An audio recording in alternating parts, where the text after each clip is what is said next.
Y yo estaba tranquila un sábado cualquiera. Yo me acuerdo mucho que iba a ir al centro comercial que estaba en Rosarito, o sea, como el municipio al lado del mío. Y en ese momento empieza como los golpes, secuestraron gente, me golpearon, pero esa no fue la peor parte, o sea,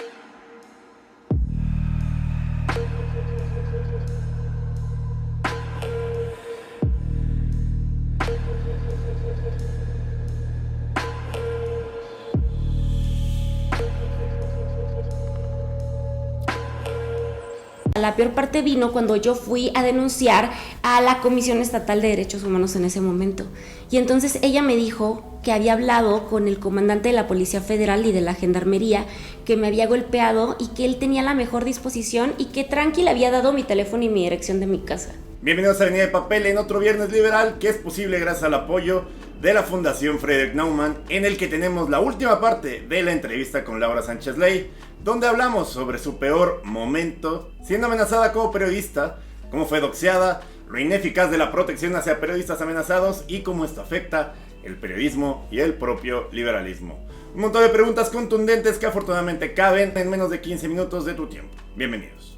O sea, la maquinaria de derechos humanos estatal le había dado a ese policía. Claro, el mismo que me había golpeado, ¿sabes? O sea, ¿cómo fue eso?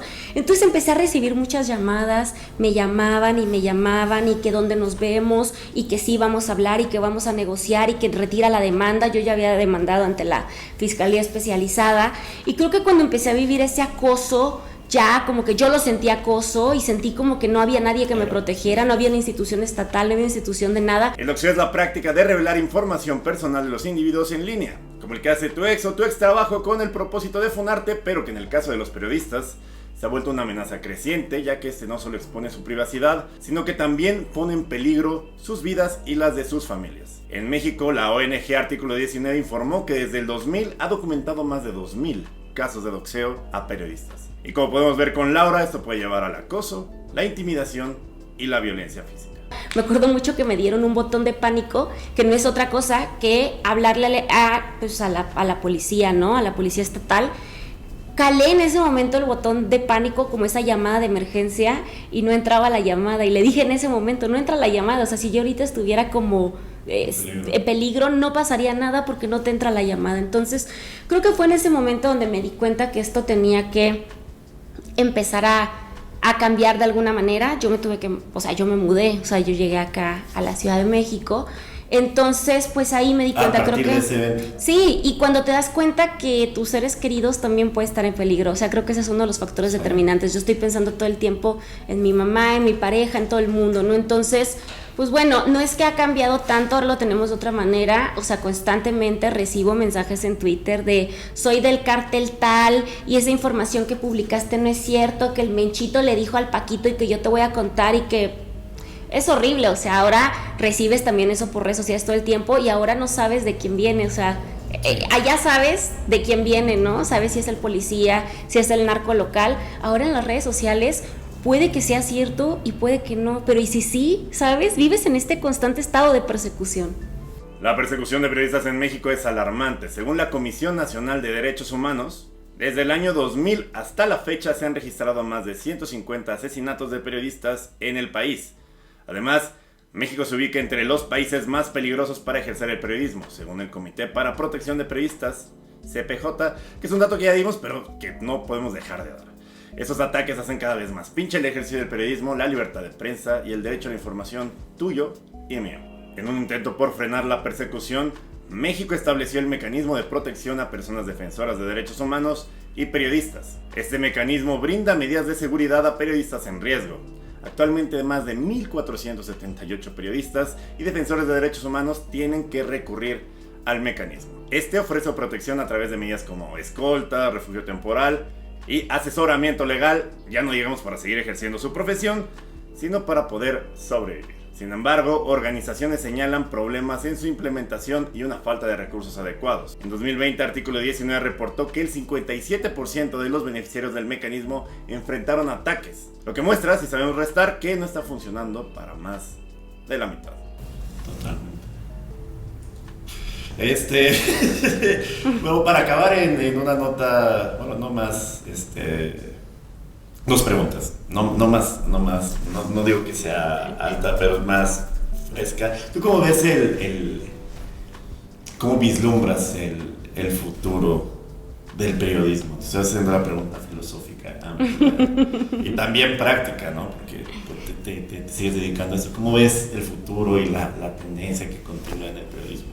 Mira, yo creo que la gente está como también súper cansada de la inmediatez. Creo que las tendencias han ido cambiando, ¿no? Decían que la gente primero solo leía 3 segundos, que era la cabeza, o sea, de una nota, el sumario, y decían, súper, ya lo comprendí, ya puedo comentarlo en la noche con mi familia.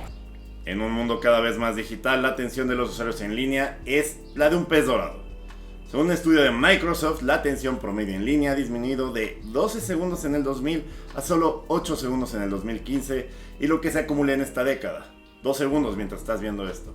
Esto presenta un desafío para el periodismo, ya que se necesita captar la atención del público en un espacio cada vez más limitado y lleno de estímulos. Y lamentablemente la tendencia de atención reducida en línea no se ha revertido. Con la proliferación de dispositivos móviles y la saturación de información, captar la atención de los lectores se ha vuelto aún más difícil para medios de comunicación y periodistas.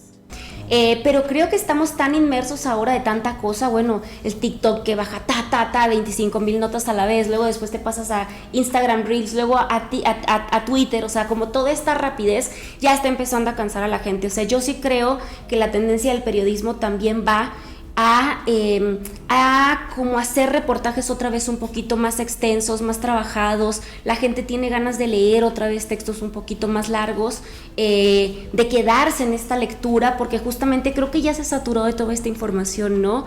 Entonces yo sí veo un periodismo que vaya dirigido también a las audiencias que tengan más tiempo y espacio para comprender este tipo de textos más largos. Cada vez, por ejemplo, yo trabajo también para algunas revistas que hacen periodismo narrativo, o sea, que son, te estoy hablando de 7 cuartillas, 10 cuartillas, y se quedan más tiempo en esos reportajes y en esas investigaciones. Entonces sí creo que también va para allá y va por ahí. Y la última pregunta que la hacemos siempre, ¿tú te consideras liberal? Si sí o si no, ¿por qué? Sí, yo creo que sí, o sea, evidentemente es difícil de contestar esa pregunta, sobre todo en un país tan polarizado, ¿no? Donde estás de un lado o estás del otro, o sea, estás con la izquierda o estás con la derecha, pero yo no quiero estar con esa derecha rancia horrible, ¿no? Entonces, sí me considero liberal, pero es aquí donde me cuesta un montón de trabajo, porque pues como periodista, pues creo que también estás constantemente como criticando, como, bueno, se ve así, ¿no? Como cuestionando, como criticando, y entonces te pone a encasillar también del otro lado, ¿no? Y creo que no, creo que ser liberal también es eso, ¿no? También es tener esta capacidad de cuestionar al poder sin importar del partido que sea, ¿no? Entonces creo que hay que aprender a diferenciar esa parte, ¿no? Porque luego ya en 2 segundos me tachan de facha y luego brinco a chayotera asquerosa, y entonces como que cada vez es más difícil como que posicionarte y decir yo soy liberal o no soy liberal, o soy esto o soy lo otro, ¿no? Pero creo que en esencia sí, por supuesto que lo soy, porque no solo, porque para eso estamos, ¿sabes? Totalmente. Laura Sánchez Ley, muchas gracias. Muchas gracias, Albert, al contrario. Contenido, qué increíble. Sí, no voy a dejar de pensar en granados, amigos. Gracias, Laura. Muchas gracias, Albert.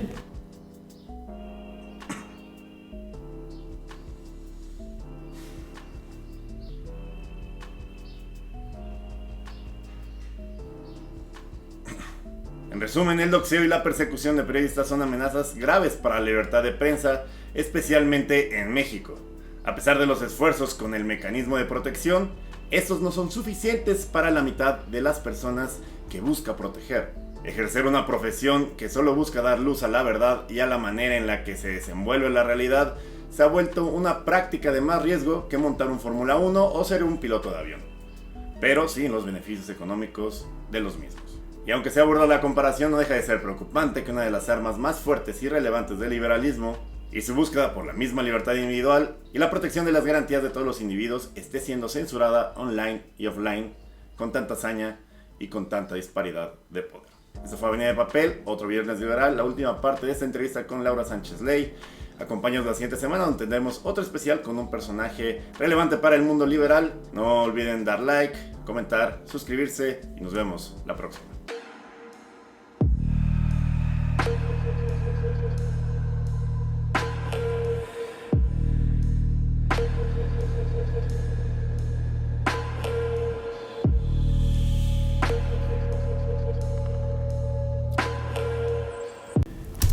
Corte. Listo. Listo, 10 con 3. Totalmente. Digamos que Ricky acaba de toser.